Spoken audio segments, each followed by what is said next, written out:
Est-ce qu'on peut dire « je n'arrive pas à manger » ? Parce que vous savez, la prière, c'est le manger de ta partie spirituelle. Je rappelle, pour vivre dans le monde physique, Dieu t'a donné un corps et vous nourrissez ce corps de la nourriture. Vous mangez, vous buvez, vous dormez pour maintenir ce corps à l'aise. Et d'un autre côté, vous avez votre esprit. Alors, beaucoup de gens ne savent pas que la prière, la lecture de la Bible, faire le bien, beaucoup de gens ne savent pas que ces choses-là correspondent aux nourritures de l'esprit et aux nourritures de votre âme. C'est-à-dire que si vous nourrissez par exemple votre âme du mal, votre âme du mauvais cœur, de la méchanceté, de la jalousie, de la rancune, si vous ne priez pas du tout, en fait, votre âme subit aussi cela. Mais surtout d'abord votre esprit, parce que votre esprit, vous l'avez reçu de Dieu. Vous savez, quand on lit la Bible, dans le livre de Genèse, on dit, Dieu, il a pris l'argile, il a soufflé. En fait, il a communiqué la partie spirituelle. Je vous invite à voir une de nos vidéos publiées sur l'importance de la prière sur notre chaîne. Là où j'explique un peu bien ces choses-là. Donc, je disais à quelqu'un, la prière est ta nourriture spirituelle. Cette prière, quand tu dis que tu n'arrives pas en fait à prier, c'est vraiment, comme je le dis, l'équivalent de « je n'arrive pas à manger ». Et ça, c'est pas possible. C'est-à-dire que autant Dieu est capable de vous donner de l'eau depuis une pierre, comme on le lit dans le psaume 78 à partir du verset 15 par exemple, autant je sais que Dieu aussi est capable de faire susciter en vous la prière et que vous puissiez commencer à prier. Quand je dis Dieu est capable, c'est pour dire qu'en fait rien n'est impossible à Dieu. Mais malheureusement, ça ne sera pas comme ça souvent dans nos vies, ça ne sera pas comme ça parfois dans ta vie. C'est comme si Dieu t'a donné une nourriture. Cette nourriture est devant un plateau. Et tu dis, je n'arrive pas à manger, alors que tu n'es pas malade. Tu n'as pas les mains coupées. Et tu dis, je n'arrive pas à manger. Tu veux que Dieu prenne cette nourriture, te mette ça dans la bouche?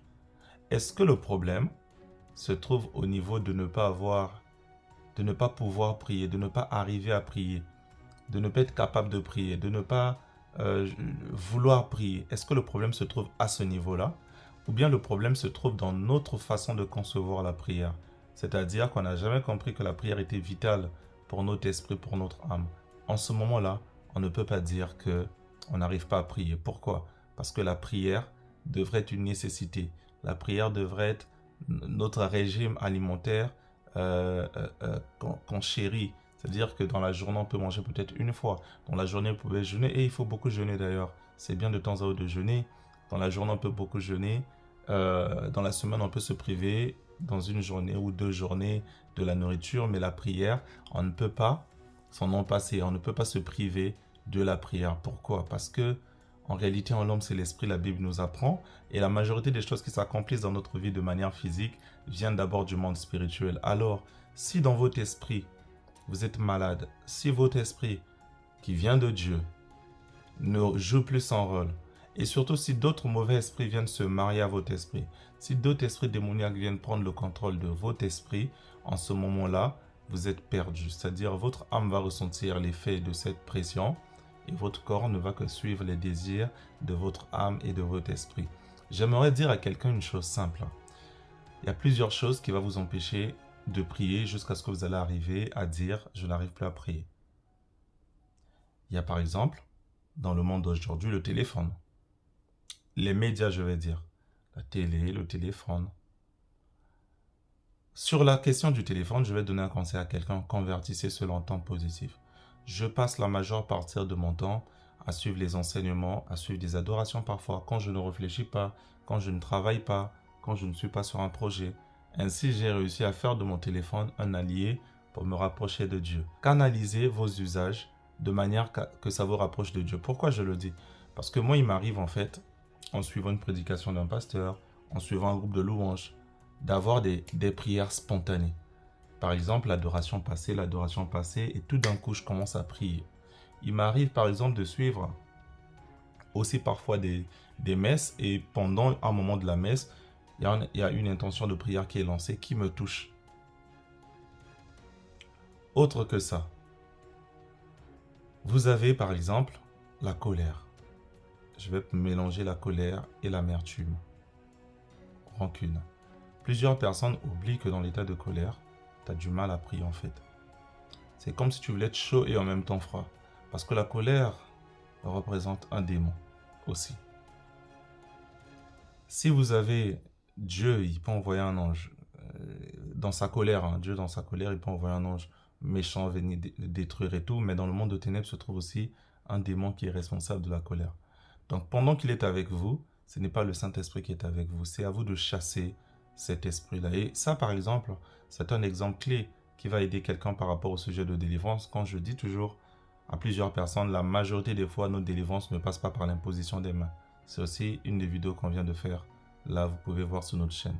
La majorité des délivrances passe par notre conversion, passe par le fait qu'on doit se mettre, comme dit le psaume 91, sous l'abri du Très-Haut, c'est-à-dire sous la présence de Dieu. Adoration, louange, méditation, lecture de la Bible. Sous l'abri du Très-Haut, c'est-à-dire sous son autorité, sous sa manière de penser, sous ce qu'il aime. Et en ce moment-là, comme dit le psaume 91, lorsqu'on est sous l'abri du Très-Haut, on repose à son ombre, on ne craint plus rien.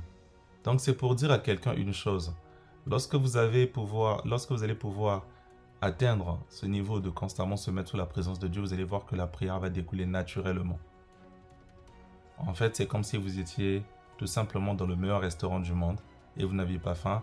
Et le chef cuisinier qui est là, Jésus, le Saint-Esprit, Dieu notre Père, les trois personnes de notre Dieu, le seul Dieu qui existe, vont pouvoir forcément, soit par des anges, vous donner le goût en fait. Parce qu'ils sont tellement bons cuisiniers que même si vous n'aviez pas faim, vous allez voir un plat et là vous allez commencer à saliver et vous allez manger. C'est pareil pour la prière. Vous êtes dans sa présence, cette prière viendra automatiquement de votre cœur. Vous n'allez pas comprendre directement, vous allez vous mettre à prier, à adorer, à parler en langue.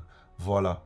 Et il y a d'autres choses. Le temps aujourd'hui, les gens ils courent, ils commencent le travail à 7 heures, mais il habite loin, il se réveille à 5 heures, il va au travail, il travaille toute la journée, il est fatigué, il rentre à 20 heures, 21 heures, le temps de faire à manger ou de manger, et puis il commence à bâiller, il n'a même pas le temps de prier, et il s'endort. Là encore, c'est un problème. Vous pouvez prier Dieu le long de votre journée. Vous pouvez faire les pauses à midi. Repérez proche de vous. Moi, par exemple, à côté de mon travail, il y a un grand parc. À chaque fois que je suis en pause, je vais dans ce parc, je m'allonge, je lis un passage biblique, je prie parfois pendant 10 minutes. Surtout quand vous emmenez par exemple à manger parce que vous avez fait une gamelle depuis votre maison. C'est très facile. Vous prenez votre pause, vous mangez les 10 premières minutes, les 20 premières minutes pour ceux qui sont plus lents. Il te reste au moins 40 minutes. Moi, je suis à 2 minutes, je marche 2 minutes, j'arrive à 20, à 25 au parc. Je suis assis. Je me repose, je sieste. Je prends 5 minutes, je lis la Bible. 5 minutes, je prie. C'est 10 minutes, mais c'est 10 minutes vitales. Ça me permet de repartir avec une nouvelle force. Ça, vraiment, c'est un conseil que je donne. Il faut aménager le temps.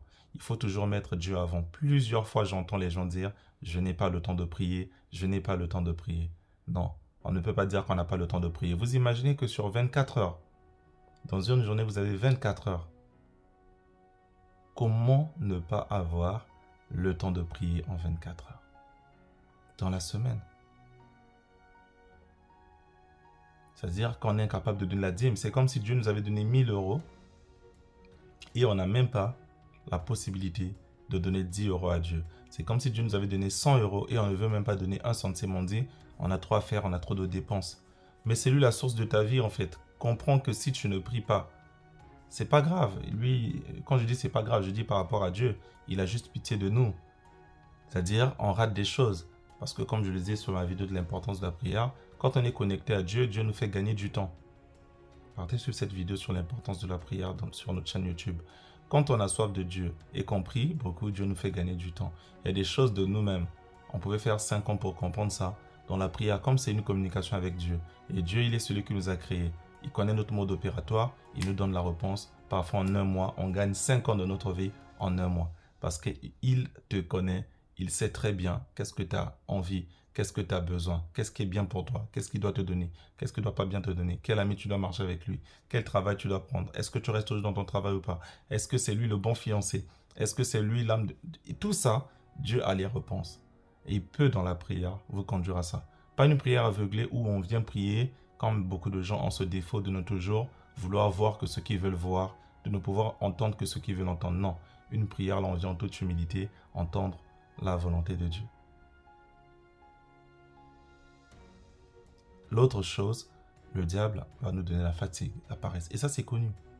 Dans le monde occulte, ceux qui font des pratiques occultes, ils vont pouvoir nous dire ça, ils vont nous dire, attention, le diable peut faire habiter quelqu'un de la fatigue. Il y a plusieurs choses. Il y a le stress, les pensées. Une âme qui est toujours remplie de stress, remplie de pensées, a du mal à prier. Ça, c'est connu. Donc, apprenons à apaiser notre esprit. Apprenons à faire le tri dans les pensées. Apprenons à garder en nous que ce qui est vraiment utile à garder et à avoir ce qu'on appelle le self-control.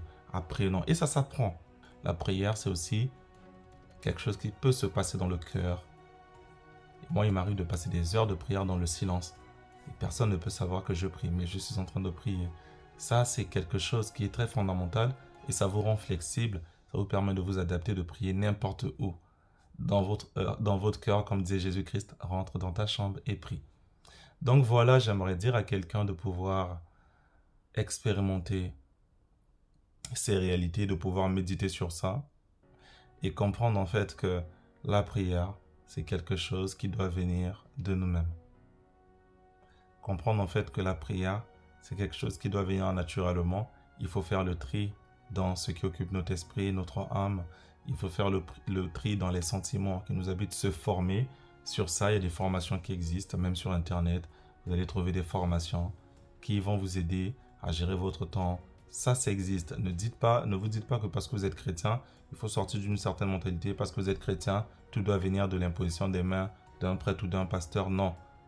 Vous pouvez vous former, il y a des formations sur l'organisation. Apprenez à vous organiser de manière que vous puissiez avoir du temps pour Dieu.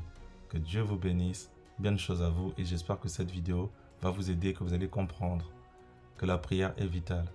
Vous ne pouvez pas dire « je n'arrive pas à prier ». Parce que si on vous mettait la nourriture devant vous, vous n'allez pas dire « je n'arrive pas à manger » alors que vous avez des mains. Mais vous allez prendre ça parce que votre ventre va faire va gargouiller comme on le dit. Et vous allez prendre la nourriture parce que vous avez faim. Et le problème vient du fait que souvent, on n'arrive pas à entendre la faim de l'esprit. La faim de l'esprit elle est permanente parce que l'esprit atteint sa plénitude qu'auprès de Dieu. Et donc, quand on est loin de Dieu, quand on ne prie pas, quand on ne lit pas la Bible, quand on n'adore pas, on ne loue pas, ton esprit a faim. Et ton âme, pareil, a soif de Dieu. Et donc, pour remplir cette soif de l'âme, pour remplir cette faim de l'esprit, vous êtes obligé de venir dans la présence de Dieu.